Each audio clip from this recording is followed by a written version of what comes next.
प्रश्न नंबर 4, निम्नलिखित व्यवहारों पर से ज्वलित की रोकड़ और बट्टा के खानों वाली रोकड़ बही तैयार कीजिए। 2015 दिया हुआ है और अप्रैल 1 प्रारंभिक रोकड़ शेष 5500 और तीसरा है 3 तारीख को 4000 का माल 10% रोकड़ बट्टा से बेचा है।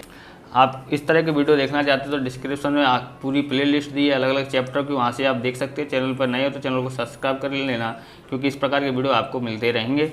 हम यहाँ पर देखते हैं तो रोकड़ और बट्टा वाली बनाते हैं। उधार साइड क्या आएगा, आय या लाभ आएगा, और जमा साइड में क्या आएगा, जो हम लोग हमारा खर्चा हुआ है वो, बराबर। तो हम लोग यहाँ पर लिखा है व्यय और जावक, यानी जो व्यय हुआ है या खर्चा हुआ है या जावक हुई है वो यहाँ लिखेंगे, और आय इधर और आवक लिखेंगे। तो इसमें ज़्यादा कठिन वाली नहीं सवाल हैं, ध्यान से देखोगे तो आराम से आ जाएगा। तो प्रारंभिक हम लोग यहाँ अप्रैल लिख लेते हैं, अप्रैल 1। तो हमने क्या कि प्रारंभिक रोकड़ शेष है, तो हम लोग लिखेंगे प्रारंभिक रोकड़ शेष कितना है, तो हम यहाँ पर लिखेंगे 5500 लिखा हुआ है। फिर हमको बोला था कि 4000 का माल 10% रोकड़ बट्टा से बेचा है, तो 3 तारीख हम लिखेंगे। तो हम लिखेंगे बिक्री खाता, बिक्री खाता। इसमें रोकड़ की खरीद बिक्री ही शामिल होगी। जो भी रोकड़ व्यवहार हुआ है या बैंक व्यवहार हुआ है उन्हीं की इसमें एंट्री करते हैं। यहाँ पर देखोगे तो 4000 का व्यापारी बट्टा नहीं बोला, रोकड़ बट्टा बोलो। रोकड़ बट्टा दी हो तो वो यहाँ पर लिखा जाता है। तो 4000 का 10% होता है 400, और 4000 में से 400 घटाते हैं तो हमारे पास आ जाता है 3600 रोकड़ चुकाया है। और वह बिक्री हमारी क्या है, आय है, बेचते हैं तभी तो हमको पैसा मिलेगा ना, इसलिए आय है, इसलिए उधार साइड हमने लिखा है। तो चौथा पॉइंट देखते हैं, 3000 का माल 10% व्यापारी बट्टा से बेचा। तो व्यापारी बट्टा है और लिखा नहीं जाता, लेकिन माइनस जरूर किया जाता है। तो 3000 का 10% हम करते हैं तो कितना होता है 300 माइनस करके, यानी 2700 की हमको एंट्री करनी है। बेचा है तो हमारी आय हुई है, तो आय साइड में, उधार साइड में लिखेंगे। तारीख हमारी कितनी थी, 4 थी, तो हम यहाँ पर लिखते हैं बिक्री खाता। बिक्री खाता लिखते हैं, कितना आएगा, तो हमारे पास यहाँ तो नहीं आएगा कुछ भी, यहाँ पर आ जाएगा 2700 आ जाता है। तो यहाँ पर है 5वां, अर्थ को 2030 का हिसाब चुकाने के लिए 2000 नगद चुका दिए।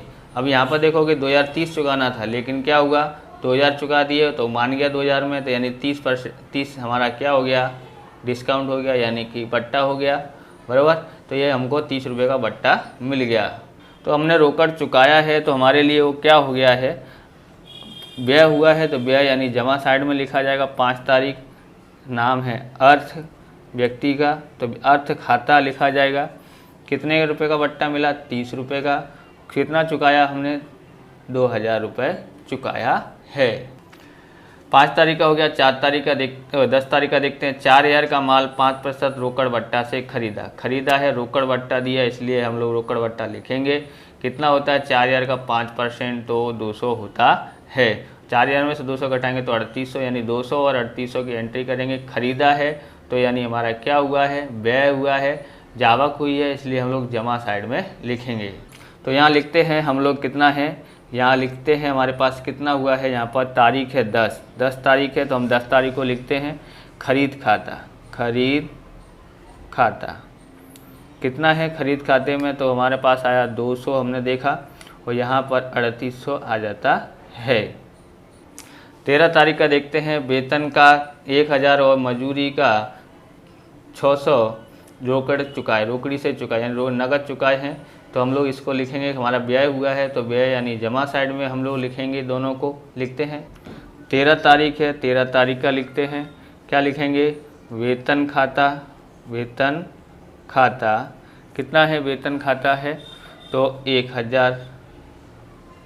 दूसरा फिर से 13 तारीख का है, मजदूरी खाता कितना है मजदूरी खाते में, तो 600 है, बराबर। अब हम आगे करते हैं। तो यहाँ पर हमारे पास 15 तारीख के कमीशन के 100 और दलाली के 900 मिले, तो ये हमको मिले हैं, आवक है। आवक है तो यानी उधार साइड लिखा जाएगा, बराबर। लिखते हैं तो 15 तारीख का हमारे पास यहाँ व्यवहार है, यहाँ लिखते हैं कमीशन खाता।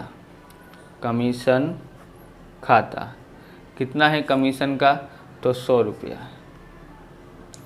और फिर से 15 तारीख का है दलाली खाता, लिखते हैं यहाँ पर 900।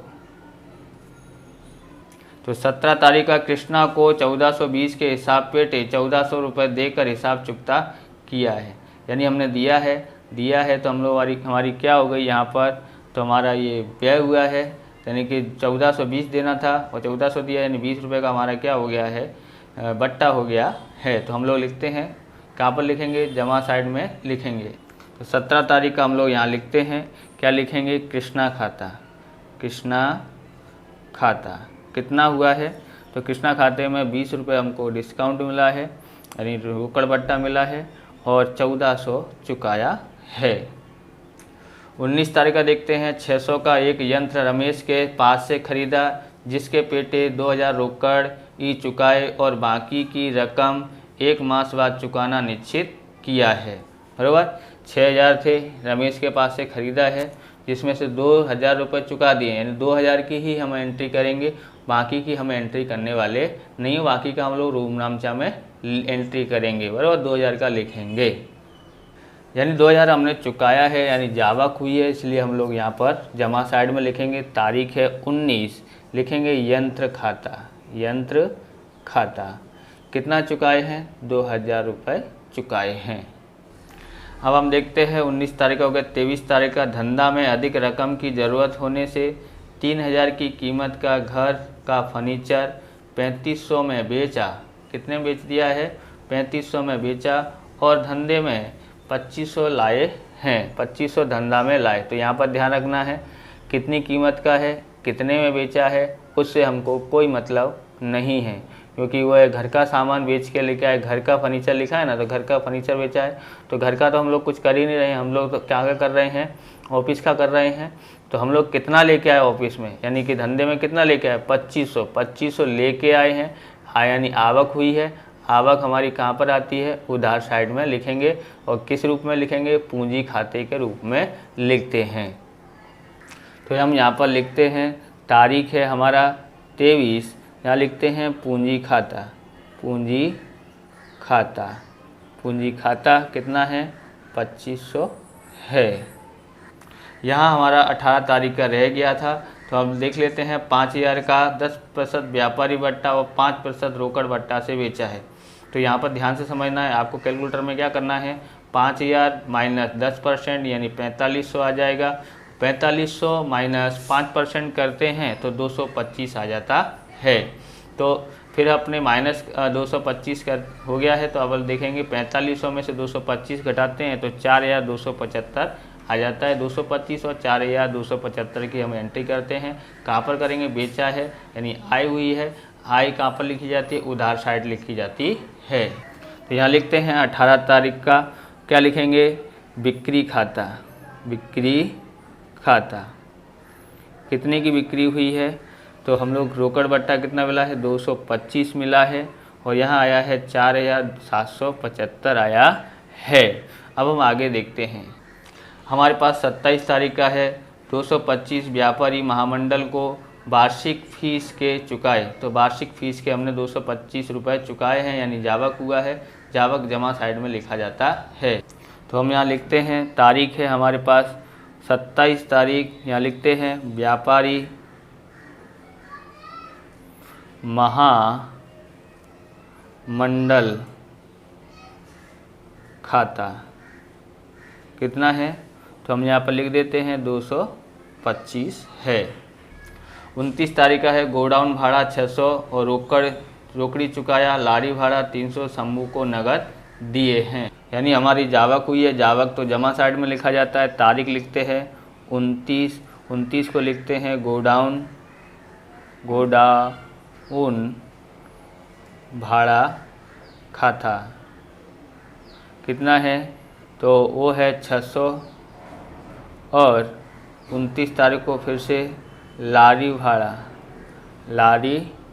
भाड़ा खाता कितना है 300 है। अब हम यहाँ पर जो भी है जिसका टोटल ज़्यादा होता है मैं टोटल करता हूँ।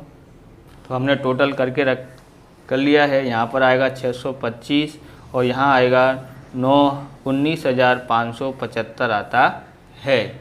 यहाँ पर हम लोग टोटल मारते हैं तो 250 आ जाता है बराबर। यहाँ का हम लोग यहाँ लिखते हैं 19,575। कहाँ से देखा? यहाँ से।